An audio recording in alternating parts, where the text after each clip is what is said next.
I'm so sorry that this review is coming to y'all late. Listen, I have had some medical issues over the past weekend, and I'm going to let y'all know about it during the story time, like much later after everything gets taken care of. But yeah, I was in and out of the emergency room.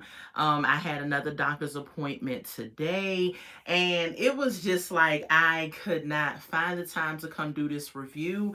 I am doing well. I am in good health. I just had a couple of scares, and I had to get it looked at and taken care of because I am a older woman. Even though I don't know why this edge control look white, that is not great. If y'all see white, that is edge control. But anyway, I'm so sorry I'm late, and that's what was going on. I was having a little bit of medical issues, and I had to get that taken care of, because health is wealth, and I had to make sure I was good, and I am good. So, but y'all continue to keep me in your prayers. If y'all are prayers, continue to do that for me. I greatly appreciate it. And let's get on to this review. Like I said, I'm so sorry I'm late, but I'm here. We here with another episode of Life After Lockup. If I had to give this episode a number review, I would give it a on a scale of 1 to 10, I would probably give this episode a 6. Let me know in the comments what y'all would give this episode on a scale of 1 to 10. I would give it a 6. I mean, it was just okay. It wasn't nothing really, it wasn't as spicy, you know what I'm saying? It was just okay. I mean, I'm just ready to go back to Love After Lockup. Like, Life After Lockup, they ain't really got no life. I will say this, though. They had almost all the couples on this episode. The only one we missed this episode was Janomi and Red. But all the other couples was on here, and I was like, well, dang, they must have said, look, we got to give these people more people or whatever. But anyway, we going to get started with the couples, y'all. If it's your first time joining me for a live recap of Life After Lockup, thank you for coming. Thank you for tuning in. Go ahead and like, comment, and most importantly, subscribe to the channel. We are on a push this year, y'all, to reach over 1,000 subscribers. Now, I know some people may say 1,000 subscribers, that is not nothing, but baby, once I hit that, that is huge for me. Okay, so go ahead and subscribe to the channel. Check out the other content I put out on this channel. And if you like me, if you like what I put out, if you like what I do, go ahead and click that subscribe button, okay? And it's free. It's free to subscribe. It don't cost you nothing. All you gotta do is just hit the button, and you have helped me out. All right, so let's get started. If y'all are joining me, when I look down, that means I'm looking down at my notes. I do take notes.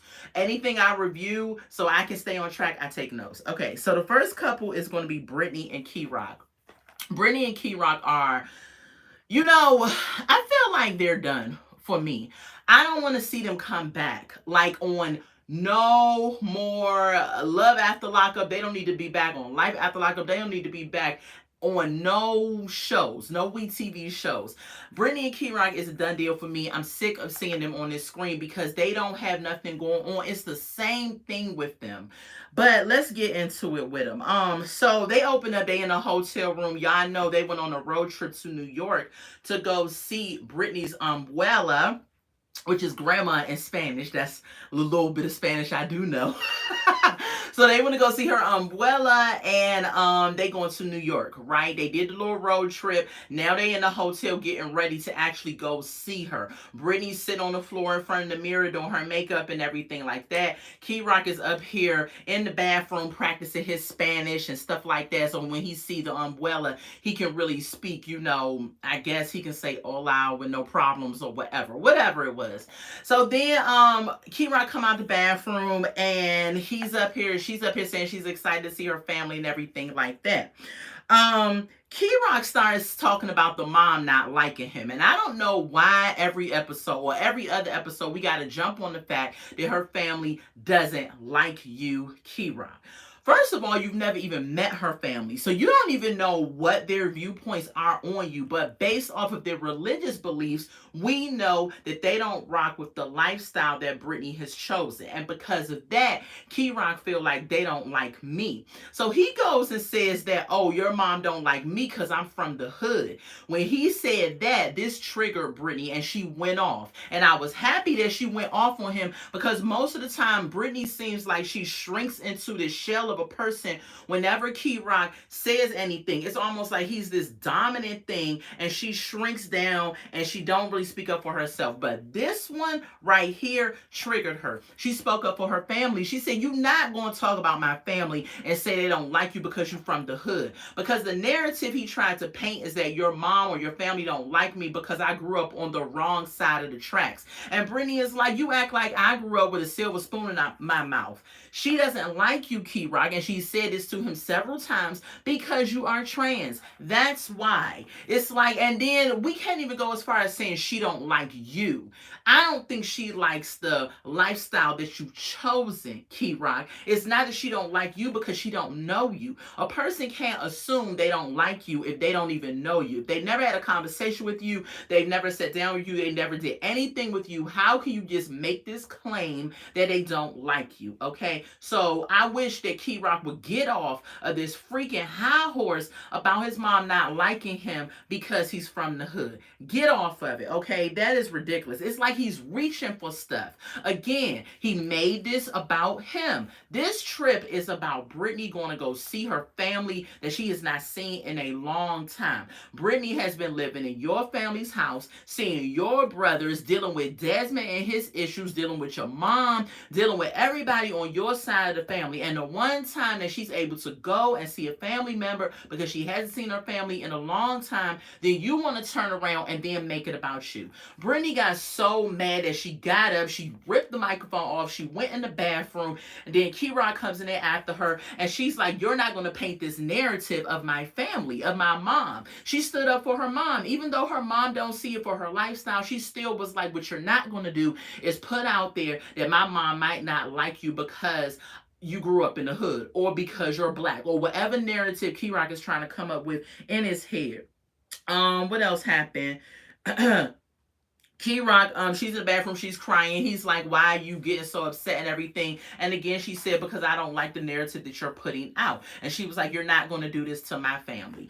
And so Key Rock, again, trying to apologize and everything like that. But again, I can't stand Key Rock because he's very arrogant. Okay, he always makes situations about him. And it's not even about him. This is about Brittany. This is her moment. And trust me, Brittany, when I say, if you ever come across my video, I completely understand. I'm from DC, like y'all already know, and my family, all of my family is up there. And my husband's family he's from Mississippi, but most of his family is here in Georgia. And when I say they're always around, they're always around. And so, I mean, whenever we have family functions or whatever, on holidays or cookouts or whatever, mainly we're cooking out with his family. And so I don't get to access my family like that. So one of the rare moments that I do get to go home and be with my family, and my husband comes with me, I'm glad that he doesn't try to make it about him and that he actually does come and participate and mingle with my family and everything, because I don't get to see them like that. So I definitely understand where Brittany is coming from. And Key Rock need to understand that too. But he's arrogant, so he doesn't understand. But anyway, that's all that happened to them with them, y'all. So moving on to the next couple, which is going to be, hold on, y'all. If y'all hear my pages turning, that's because I'm getting to the next couple. What am I talking about, y'all? Let's talk about Lindsay and Blaine. Lindsay and Blaine. Lindsay is another one that makes every situation and everything about her. She gets on my daggone nerves because she always makes stuff about her, and it's ridiculous. So Blaine opens up, right? Lindsay look like she getting ready to go somewhere. She always act like she's so busy. Oh, I gotta go to work, or I gotta do this. She wants to seem like she's woman of the year or something. And it's like, Lindsay, we remember you from previous episodes. Okay, we have not forgotten you are trash. Okay, let's just keep it 100. I do believe that people can change, but Lindsay at this point is not one of the people that I feel have changed, because she's very much about herself. She don't care about Blaine, and I'm gonna tell y'all why. Because Blaine opened up in this episode. He said, "Before you leave, I need to talk to you." He told Lindsay that he is not sleeping, that he's sleeping more, that he's having all these issues and everything. Basically, bottom line, he said that he is depressed. He said he's depressed. He got a lot going on. This wedding, they're trying to plan, just everything just going on in his head. Her possibly going away for 40 years in jail. And he got a lot going on. So he says, "I'm depressed." And Blaine says that he went to go see a doctor. And the doctor said, to help with your depression, I feel like I'm going to recommend you to be on medical marijuana. And I was like, really? I said, so with the former addict, the first thing you jump to, doctor, is medical marijuana? Listen, there are other things that you can try before you jump to that. If I was a doctor, if I was a counselor or a therapist, and I came across someone that asked me for help and they are previous addicts, I would not recommend a drug right away to cope with their depression. I would try to use another mechanism. So Lizzie, she act like she doesn't care, and she's like, "Well, why didn't you tell me? Why didn't you tell me about this?" and blah blah blah blah and all this stuff. And it's like, he's like, "I didn't know how to tell you," basically. Then it fast forward. Well, Lindsay says, "Well, I gotta go. We'll talk about it or whatever." Again, like she don't care. Fast forward, she's driving in the car and she decides to call the lawyer. Hold on, y'all. Okay. Hold on, y'all. I lost my train of thought. so, um, so she calls the lawyer. The lawyer calls her, and she said that she was going to call the lawyer. And she said she feels like she's in a holding place. Lindsay told the lawyer, the lawyer told Lindsay that, basically she doesn't have any arraignment yet. And arraignment is when you go before the judge and you plead guilty or not guilty and all of that. So the lawyer says she doesn't have that coming up yet, so she don't have to worry about that. So she goes and says that, "Well, can I talk to you about something else?" So she's confiding in the lawyer like the lawyer is one of her good girlfriends. She up here talking about some Blaine is dealing with depression, went to a doctor, and they told him he would get a medical marijuana card to help deal with his depression. The lawyer is saying he think that's a bad idea for somebody like Blaine, who used to deal with addictions and all of that. What else happened? Yeah, so she goes and confides in this lawyer. The lawyer tells her it's a bad idea. He doesn't think that Blaine should do that. Lindsay is just always, and then fast forward, after she talks to the lawyer, it's the next morning. Lindsay is getting the kids up for school. She's making breakfast. Blaine comes in there, and I guess he's trying to assist. And then Lindsay is like, "What have you done? Have you got the kids up? Have you did this? Have you did that?" He was like, "No, I just came in here to see where you need me to help," basically. I think Lindsay tries to paint this picture that she does everything and Blaine does nothing. Because while they're in the kitchen, now he just told her he was depressed, right? The day before. While they're in the kitchen, Lindsay is talking to him like trash. She told him, she says, "Why do I have to clean up the house? Why do I have to get the kids ready? Why am I cooking? Why am I this? I. That's all she kept saying was I."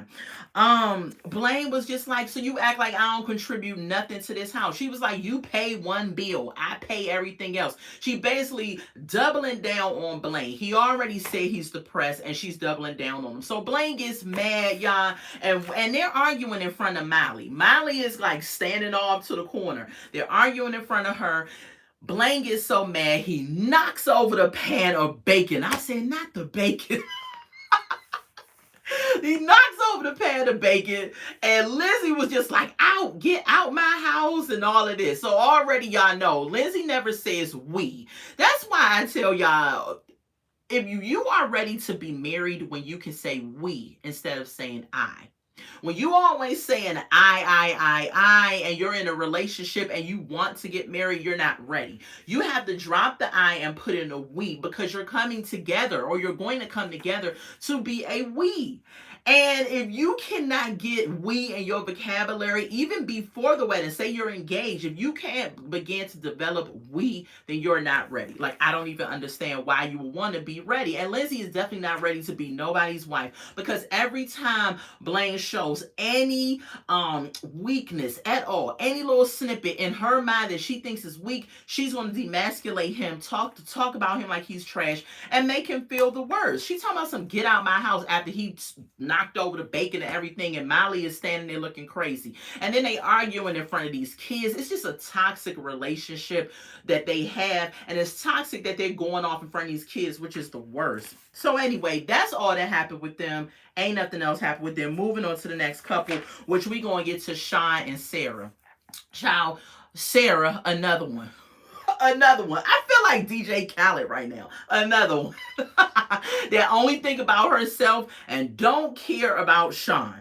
Sean, we opened up, y'all know he quit his job, right? And he started his own tow truck company, okay?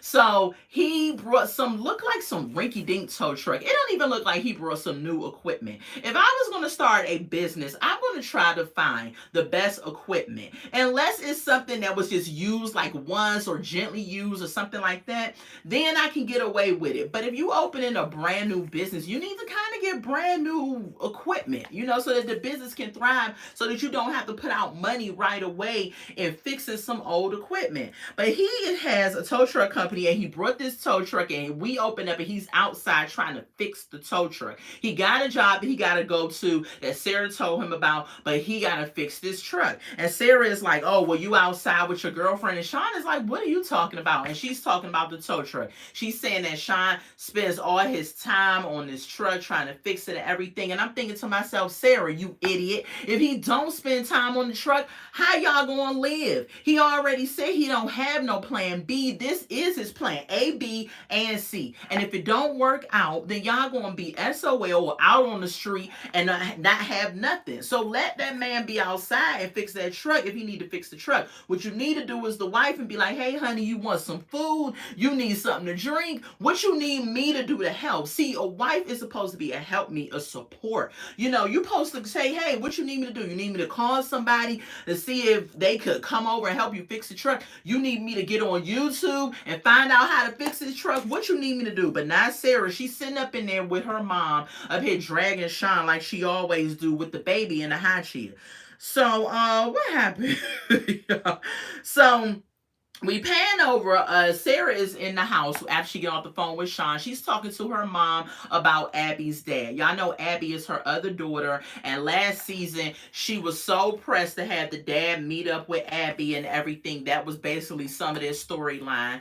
And now come to find out, Abby's dad has been MIA for months. He has not talked to Abby in a while. He hasn't been present. And Sarah thinks that he is back on that stuff, y'all. And I believe he's back on that stuff too by what she was telling us. Allegedly, I don't know. She also says, she said he dropped 40 pounds. She said the last time she saw him, he looked high.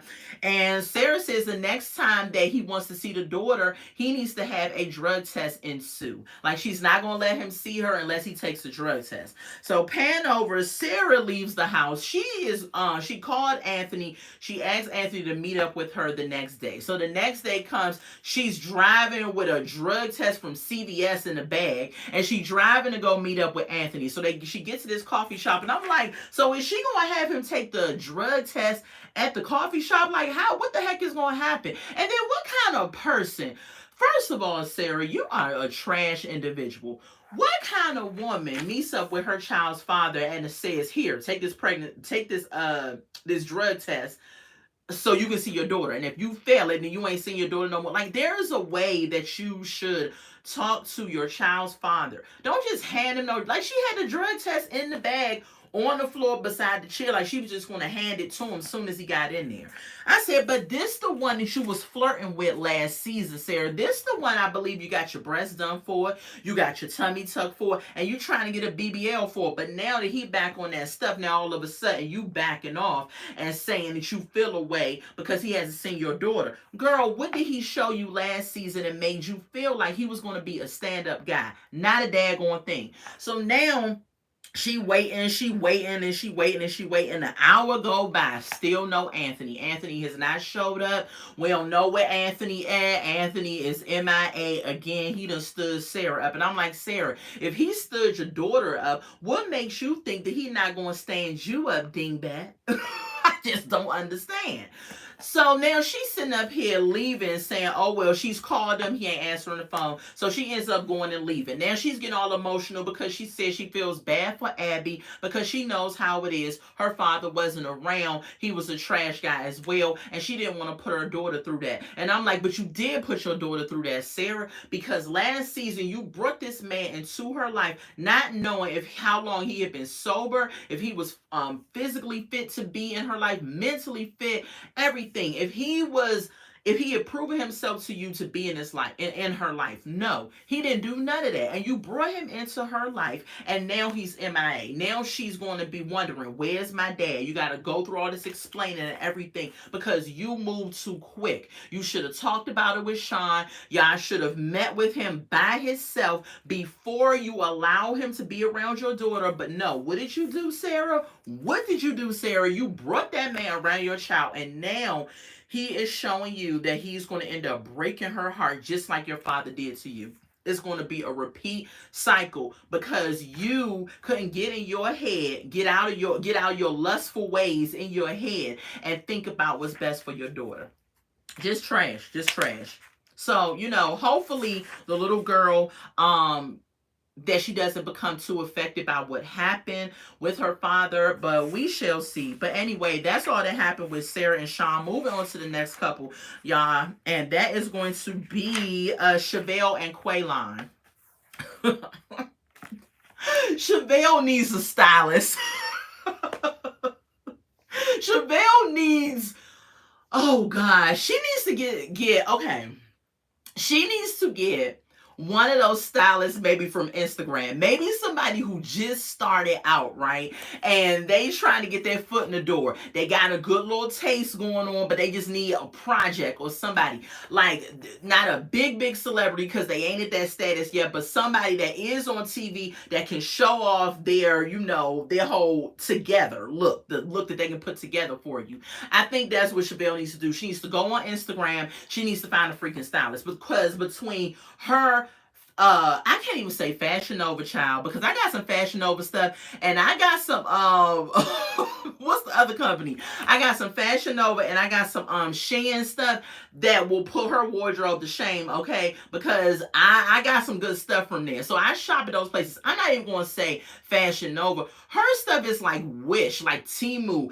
And if you could find something lower than that, probably like the most ghetto thrift store that you could think of. Like, she always looks really crazy. Her clothes don't never look good on her body. I don't know what it is. And then wigs she be wearing, they so synthetic and dry and just all frizzed up.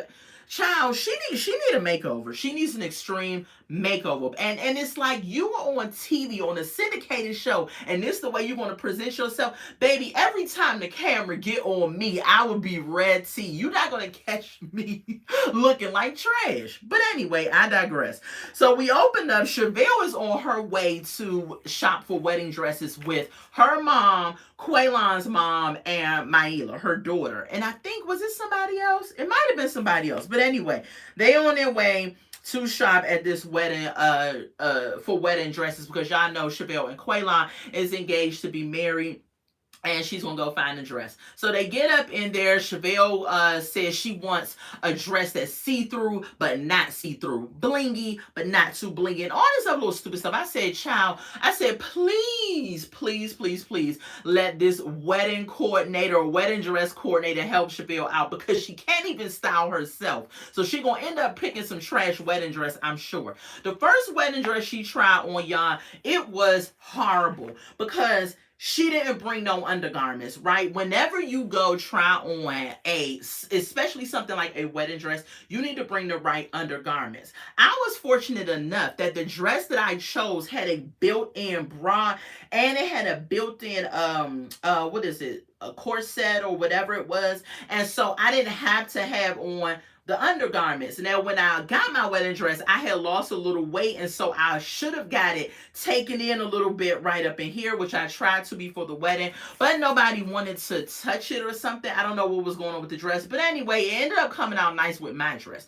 But however, I digress. Chevelle, because her body type and the way her breasts is and everything, the dress just looked horrible. It didn't look good. She didn't have the right bra on. She didn't even bring a bra probably to try on the dress. It was ugly. Dress number 2 was a little bit more cuter on her. However, she still did not have the right undergarment, so it looked kind of crazy. So anyway, she's trying on dresses, and Chevelle mom and Quaylon mom, they sitting out there on the couch and going to have a powwow. I'm like, oh Lord, here we go, because you already know every time they get together it's a problem. So Quaylon mom says, are you going to contribute any money to the wedding? And Chevelle's mom is like, nah, I ain't planning on contributing no money. She said, you know what, matter of fact, I might contribute some money to the food because I like to eat. I said, child. I would say, okay. And what did she say? Quaylon mom said, and this is a lie, she said that the bride's family is the one that's supposed to pay. Is that true? Drop in the comments if y'all say if that's true or not. Now, I have heard the bride's father, I believe, is supposed to pay for some of the wedding and everything like that. I do believe the bride's father is supposed to, kind of put out most of the money for the wedding. But, I mean, to each his own. Like, at this generation, couples are paying for their wedding. Nobody's families are paying. Like, if they want to give, a little donation to the wedding, they can, or whatever they want to do. But most of the time, couples are paying for their own wedding. Me and my husband, we paid for our own wedding. We didn't have none of our parents contribute any money to our wedding. The only person that paid for something in our wedding was my sister, and that was a gift from my sister and her husband. They paid for our wedding cake, and that was it. Other than that, we paid for our own wedding. So I don't know why Quaylon mom keep making a big deal out of these payments. What else happened? So they leave the bridal store, right? So let's pan over, right? The next day, they are having a bridal shower. Chevelle is having a bridal shower. They went to some little eatery place, looked like it was some screened in porch to a restaurant or something. I don't know. So they up in there. I'm not expecting nothing extravagant from Chevelle. I'm sorry. And when we got into the wedding, to the bridal shower, her guests, everybody in there had bad wigs. Everybody's wig was horrible. It was synthetic. It was just matted down, or it was too big, the wigs was wigging, okay, at this daggone party. And I was like, what is going on? I said, maybe in a part of Texas that they're at, like, fashion is not the thing. Maybe because it's like everyone in there, their fashion was off, the wigs was off. I was like, what the heck is going on? But anyway, so they get up in there. Quaylon mom, wait, what did she say?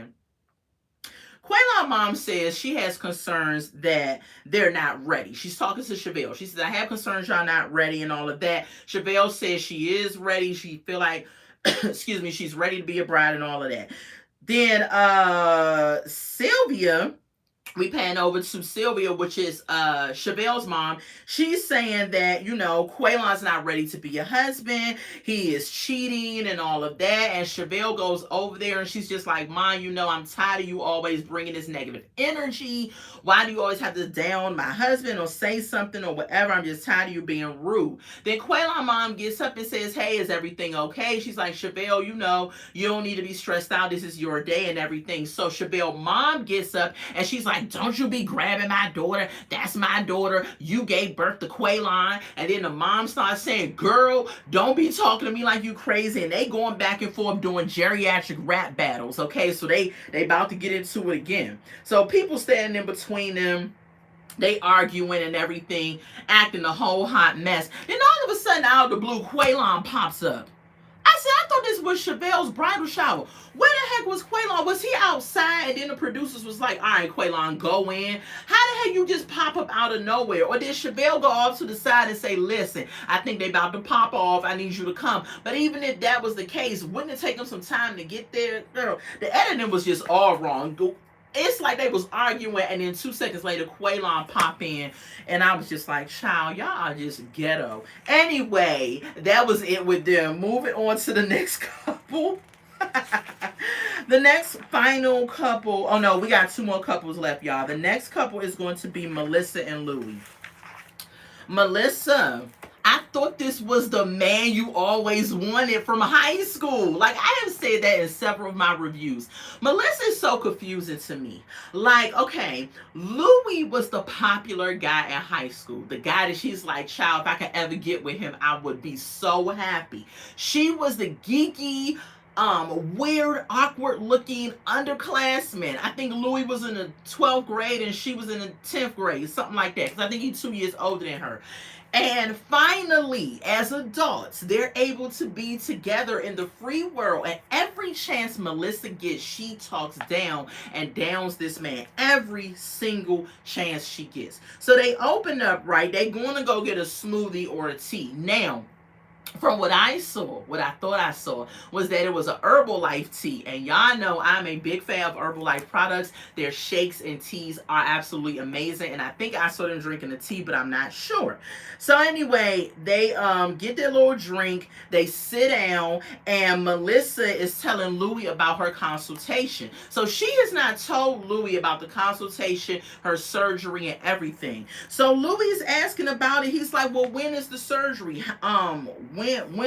When are you having it? She's saying she's having it soon, and it's in New York. Now, mind you, they're in New Jersey. Louis is like, but you're going to need, and the doctors told Melissa she's going to need somebody to drive her. Louis was like, why didn't you tell me this in advance? Because I have to get a travel pass. Even though New York is like right next door to New Jersey, he still has to get a travel pass. Melissa is an idiot. Why didn't you tell this man ahead of time? You already know you're going to need somebody to drive you. Oh, whoo, child. Anyway, Melissa says, well, just, go get a pass. And he was like, I just can't go get a pass. Like, I just walk up there and say, hey, give me a pass. And it's like, that. He's just got out of jail. You think they just going to let him? They already approved him to move from Georgia to New Jersey. Now, you think they just going to be letting him travel all over the U.S.? Melissa just is real crazy. So she tells Louis that before the procedure, she has to take a pregnancy test. And Louis is like, okay, why are you stressing to me about the pregnancy test? And Louis is like, I don't want to be excited for nothing, or I don't want to stress out about nothing. If he was like, are you pregnant? And she was like, well, I have to take a test and all this stuff. Now she up here thinking that she might be pregnant or wanting to be pregnant or whatever. And I'm like, Melissa, you don't need to be pregnant, child. I heard Melissa already has children. Thank God they have not been showed at all during her time on this show, because they probably like, we don't want nothing to do with mom and her shenanigans. So Louis is like, well, when we get to New York, apparently he got the travel pass approved, okay? I believe he already had it approved. They just had to put something in their storyline. So fast forward, they're driving to New York, and he says when he gets to New York, he got something planned for Melissa. He said he got a romantic dinner planned for her. She's like, oh, great, maybe we can go to Little Italy or something. Melissa, just because you Italian don't mean you got to eat freaking Italian food every single day. Every time we turn around, Melissa having spaghetti, cannolis, or whatever in the Italian culture. Every time we turn around, she always eats some Italian food. So Louis is like, well, I have a dinner plan at a pizza shop. Melissa rolls her eyes and she's like, why is it always a pizza shop? I'm sick of pizza. Why we always gotta have pizza? I said, Melissa, why are you mad about pizza? Listen, New York got some good pizza.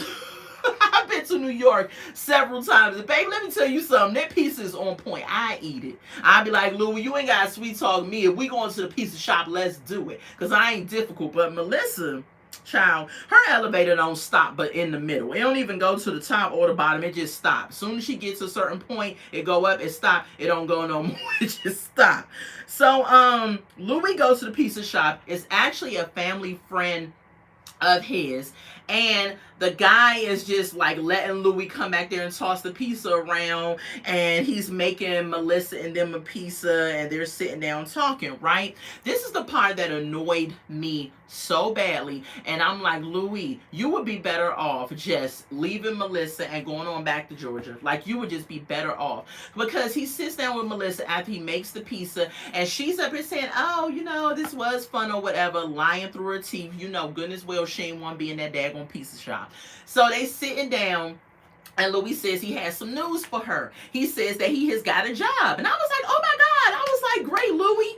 That's my excitement, and that ain't even my man, right? Melissa been saying, oh, where'd you get a job? And he tells him at this pizza shop, at a pizza shop. And she's like, oh my gosh. She was like, why do you have to work at a pizza shop? He says, well, it's down the street from the house. He was like, so it's easy for me to get to. It's better than having nothing. And Melissa is like, I mean, that's like a job a 17-year-old would have. And he said he's been applying to jobs. No one is hiring him because he's a felon. And I said, Melissa, are you a freaking idiot? At least he has some form of income coming into your house. Didn't you say you wanted Louis to help you with the house? Now all of a sudden it's a problem because he got a job at the pizza shop. It's better than having nothing. Even Louis said, okay, well, I won't work at the pizza shop. I'll just go back to the house, sit on the couch, and just do what I do. It's just crazy to me because Louis has ambition. He says that the pizza shop can allow him to continue to have some money coming in while he continues to. My bad, a call came through. He says the pizza shop is something that he could have while he continues to apply for jobs. It's a stepping stone, and Melissa don't get that. She's like, I mean, I just don't understand. I'm like, look, if somebody gave him a chance and he's a felon, they decided to give him a chance and let him have a job. Let him have the job. Deal with it, Melissa. This man is trying. He's trying more than probably any other person on this show that I have seen in a while. Louis came out. He hit the ground running. He got transferred to New Jersey like you wanted, Melissa. He got to New Jersey. He just ain't sit on the couch and not do nothing. He went out there. He applied for jobs. He now has a job. He's only been in New Jersey for maybe a week or two. And you can't even get happy about nothing. And he even said that he was like, nothing makes you happy. And I don't know how much longer Louis is going to put up with her. I really don't. Because if it was me, I'd be out. I'm like, I ain't got time to put up with this old, bitter, hatchet face looking lady. I'm telling y'all. She looked like Hatchet Face from Crybabies. Google it. I'm telling y'all, she looked just like her. But yeah, Melissa's not happy, and she's going to end up driving Louis right on back to Georgia and be by herself. And you know what? Louis needs to do that because she is not worthy of him. Real talk. We're moving on to the next couple, y'all, and that is going to be Michael and Justine. Y'all. Oh gosh. Michael gets to the house. Remember, he has to tell Justine that he did not get the papers to transfer. So Michael is coming up to the house with flowers for Justine. They done packed up all the stuff and everything in boxes and everything because they thinking they about to move in like a week or two. So Michael has to come in and tell them the bad news. So he gives Justine the flowers and he's telling Justine, he said he has to tell her something, so sit down. She sits down. Michael was saying, we can't move. Justine, of course, is upset immediately. She's like, what do you mean we can't move? He's talking about because the papers didn't come to the house. I overlooked them. I missed them. And they can't expedite it. He said it's going to take them about 30 to 90 days. They said, Justine said, we no longer even have this house for much longer. What are we going to do? Like, why didn't you tell me this? I canceled my doctor and everything she said she did. She says that the house in Vegas, y'all, get this. The house in Vegas is $4,000 a month. Do I believe that? No. I'm going to tell you why I don't believe that. Because Michael, what is Michael doing for income? What is Michael doing for income? Outside this show, what are either one of them doing for income? Remember, she quit her job. Michael is up here supposed to be a rapper. We ain't seen nothing from him. I ain't never heard none of his music.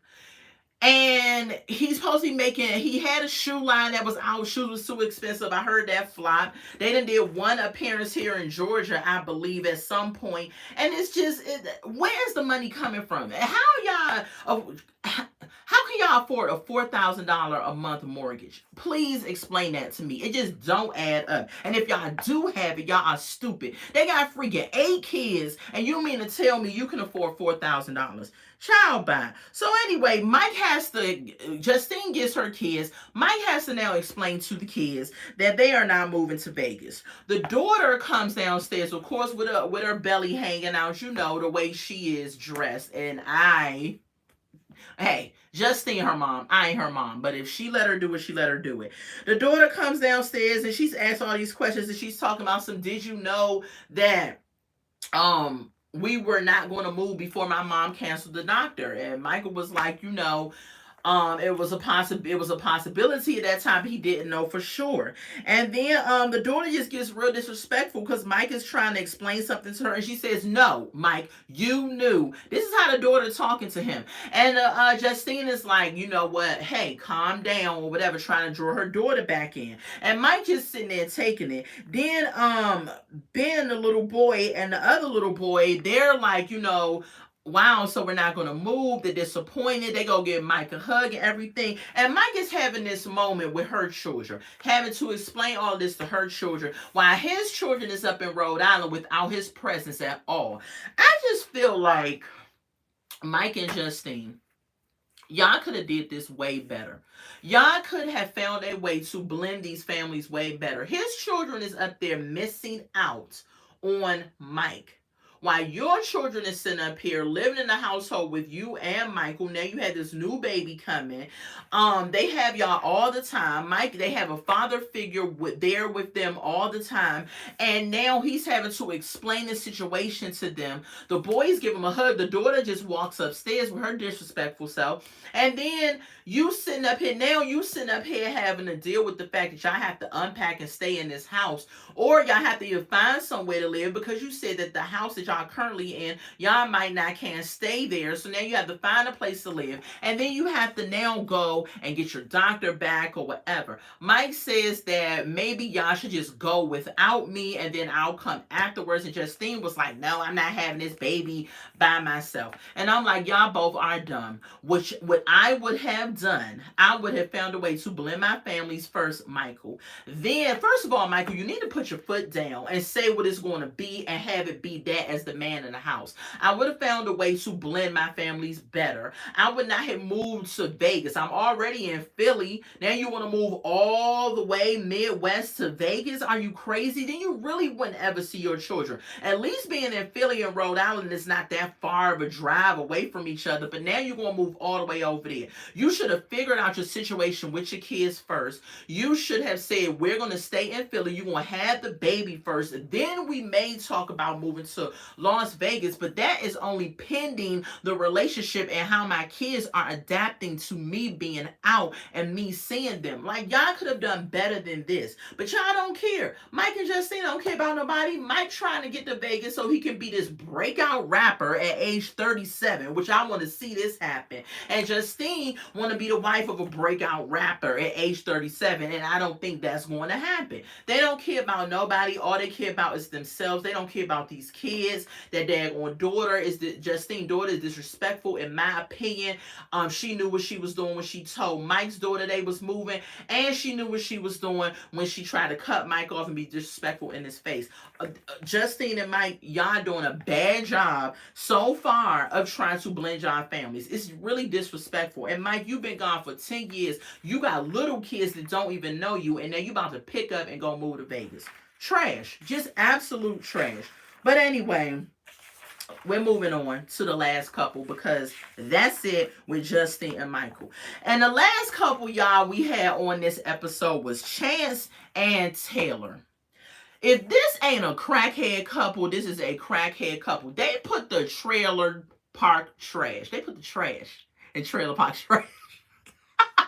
That's all I want to say. They are horrible. So we opened up. Taylor in the house, right? Y'all remember Chance is out of the house. Taylor in the house. Bobby and her friend, Taylor's friend Sarah, comes over to the house to talk to her about what has happened. Taylor is telling them that Chance has been texting a gay guy, y'all. He has been texting him 171 messages, and he has been kikiing with this guy. Y'all remember last episode, Taylor texted the guy, and the guy responded back to Taylor being messy, and she's just saying she don't know what to do. This is ridiculous. We paying over. Chance is still in some little I don't know if he's what he's doing. I think he's working for the guy that has the limo. He's sweeping up trash and everything, talking to the producers. He's saying that he believes it's Taylor that's making these fake pages and stuff, and he thought it was Taylor that he was talking to. He thought it was a female the whole time. Yeah, right, Chance. Okay, you knew that was a guy. Taylor, we pan back over. She's mad. She packs up Chance stuff in three little raggedy trash bags and tosses them out in her nasty yard.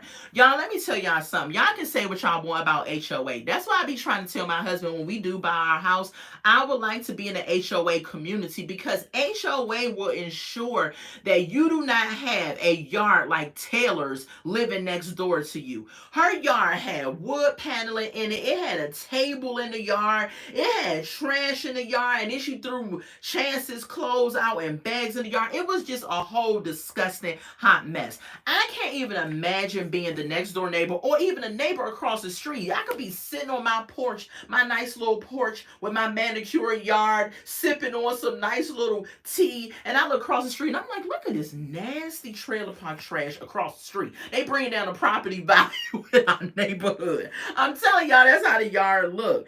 So, what else happened? So, they waiting on Chance to get there. So Chance is in his truck. He's driving over to the house because he called Taylor and said he coming to get his tools and his stuff. And Taylor says, and bring back my laptop, and you better not have did nothing to it or whatever.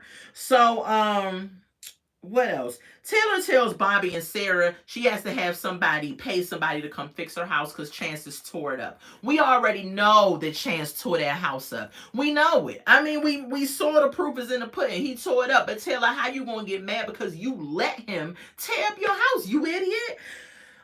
Anyway, so Chance comes over there. Y'all ain't gonna believe this, man. So he comes over there.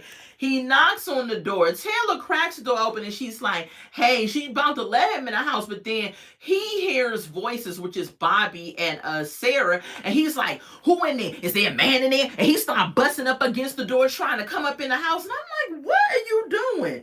So while he was driving y'all in the truck, Chance was doing all these ticks and stuff on the phone with Taylor, slurring his words. His face looked a little droopy, eyes looked dilated. He looked like he was high. He just looked a whole hot mess. He'd have lost some weight. His clothes look real big on him. I think Chance is back on that stuff.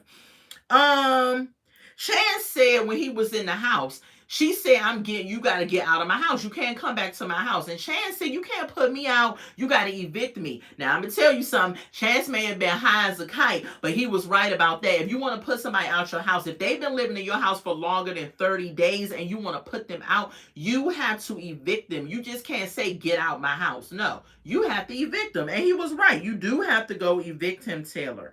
What else? Ta-da-da-da. So Chance leaves. He gets his little duffel bags or whatever, give Taylor her laptop and stuff.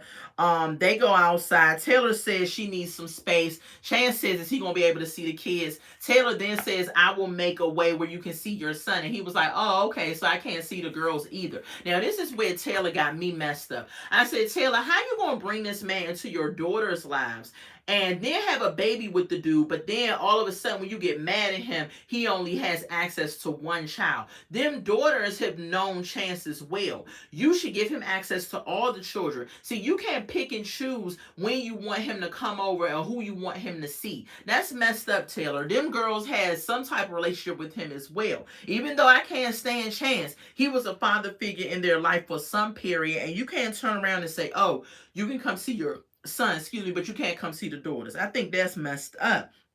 What else?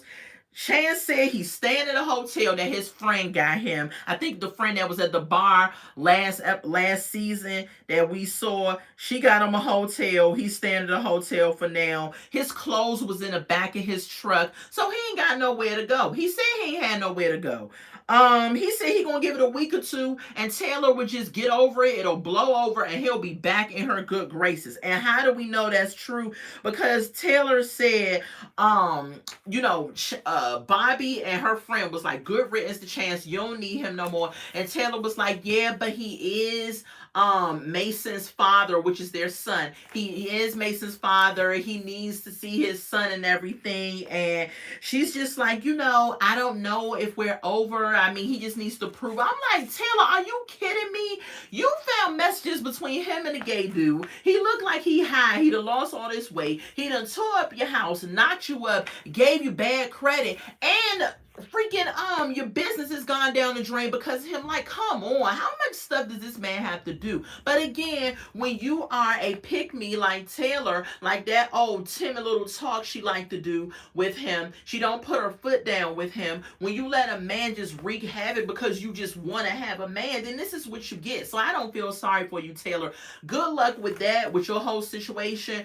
If you don't put the man out, I hope that you put him out and you're done with him completely. And spoiler alert, as we know, Chance has been arrested a couple of times as of recent. I don't think they're together, and I hope that Chip Taylor does not take him back, that they are done with each other, because I am sick of seeing the toxicity of their relationship. Now Taylor has another child without a father. Now she has 4 kids with no father that she now has to raise because she keeps making stupid decisions on top of stupid decisions. It's like, come on. So whatever you get, Taylor, that's on you, and you deserve it, because you need to think. You need to stop thinking with the kitty downstairs and think with your head. You cannot sit up here and let these men come into your life and your children's life and just wreak havoc. Then they drop off their seed, get you pregnant, and then they gone about their business. But y'all know, I think two of her daughters has the same father, I believe, and he died. So, I don't know if they would have still been together if that didn't happen.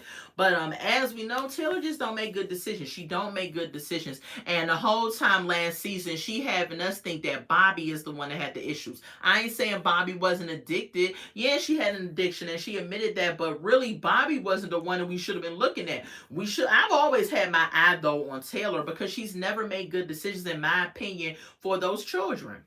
But anyway, y'all, that's my review of Life After Lockup, Season 5, Episode 19, Mom's Behaving Badly. If it was your first time catching me with the live, thank you for coming. Go ahead and hit that thumbs up button on the way out. Go ahead and subscribe to my channel. Until we meet again, I will be here on Sunday. My regular days for doing this live is on Sundays at 3 p.m. But of course, I had some issues this week, and I couldn't get the video out on time the way I wanted to, but I thank y'all for understanding. What's up, replay watchers? If you are in the replay gang, go ahead, like, comment, and subscribe to the channel. Check out the rest of my content on my channel. I'm sure you all will rock with it and like it. And if you do, go ahead and subscribe and share the video to your friends and family. And hopefully we can get this page to grow.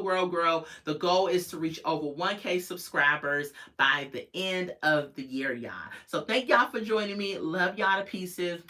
Until we meet again. Bye.